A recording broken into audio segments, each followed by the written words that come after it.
प्रेम प्रेम किसे कहा जाता है? वास्तविक में प्रेम का अर्थ क्या है? प्रेम प्रेम ऐसा होना चाहिए जिसमें फिर से कुछ मांगने की इच्छा जागृत ना हो, उसके प्रति पूरा समर्पण हो। वह जैसे एक भक्त और एक परमेश्वर का प्रेम होता है। संसारिक प्रेम और परमात्मा के प्रेम के अंदर भीतर हमें क्या प्राप्त होता है? परमात्मा से हम निस्वार्थ प्रेम करते हैं और संसार से हम कामनाओं को लेकर प्रेम करते हैं। जहाँ हमारी कामना की पूर्ति नहीं होती है, जहाँ हमारी इच्छाएं प्राप्त नहीं होती हैं, वहाँ एक ही पल में वो रिश्ता टूट जाता है। तो उस रिश्ते को हम प्रेम का अर्थ नहीं देंगे, प्रेम का नाम नहीं देंगे। वो उस रिश्ते में और एक प्रेम में काफ़ी अंतर है। जब हम परमात्मा से प्रेम करते हैं और परमात्मा अपने भक्तों से प्रेम करते हैं, उस प्रेम में क्या अर्थ है? वो प्रेम होता है कि पूरा संसार को त्याग कर हमारी आत्मा जब परमात्मा के साथ विलीन हो जाती है तो जाके वो प्रेम बनता है। फिर से कोई मांगने की इच्छा नहीं रहती, सिर्फ प्रेम देना ही जानता है। इसलिए प्रेम का अर्थ वास्तविक में हमारी दृष्टिकोण से सिर्फ देना ही है, जिसको हम अपना पूरा समर्पण दे देते हैं।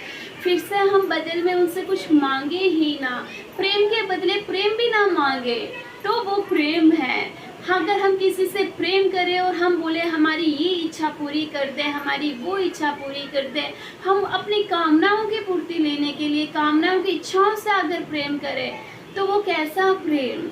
इसलिए प्रेम करो तो निस्वार्थ प्रेम करो, भक्ति करो तो वह भी निस्वार्थ। परमा आपके उस प्रेम को स्वीकार करेंगे। जब परमात्मा आपके प्रेम को स्वीकार करेंगे तो आपके भीतर इतनी शीतलता आ जाएगी, इतनी पवित्रता आ जाएगी, आपके हृदय के अंदर इतना परमात्मा का वास हो जाएगा और आपको कुछ ऐसे अनुभव होंगे जो आप आज तक उस अनुभव से प्रिय हैं। इसलिए अगर आपको परमात्मा का प्रेम चाहिए और उस अनुभव को भी देखना है तो जाके अपने मन के अंदर अपनी इच्छाओं को समाप्त करने की कोशिश करो।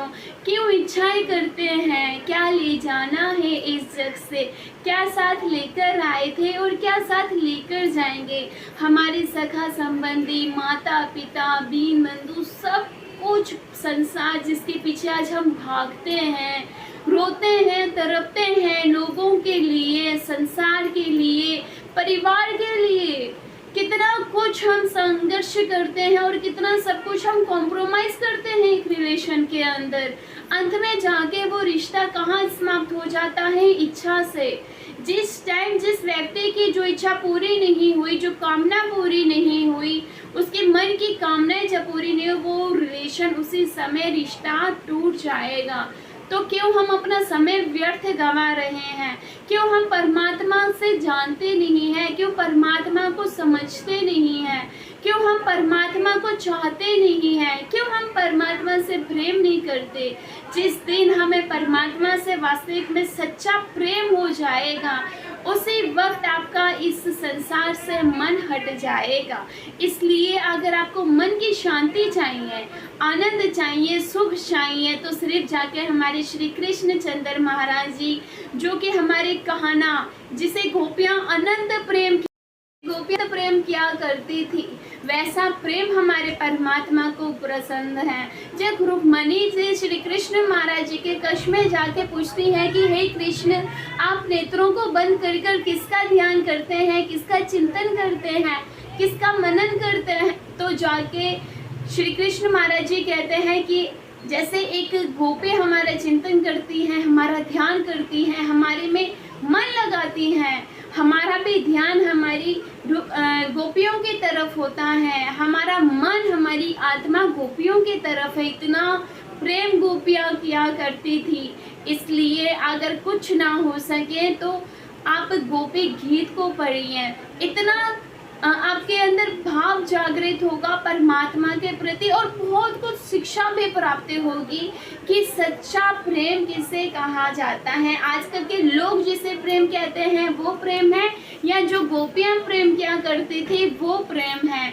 इन दोनों के अंदर भीतरता, आप इन दोनों के अंदर डिफरेंस क्या है वो आपको वहाँ से पता चलेगा। इसलिए आप श्री कृष्ण महाराज जी से अनंत प्रेम करिए, निस्वार्थ भक्ति करिए, निस्वार्थ प्रेम करिए।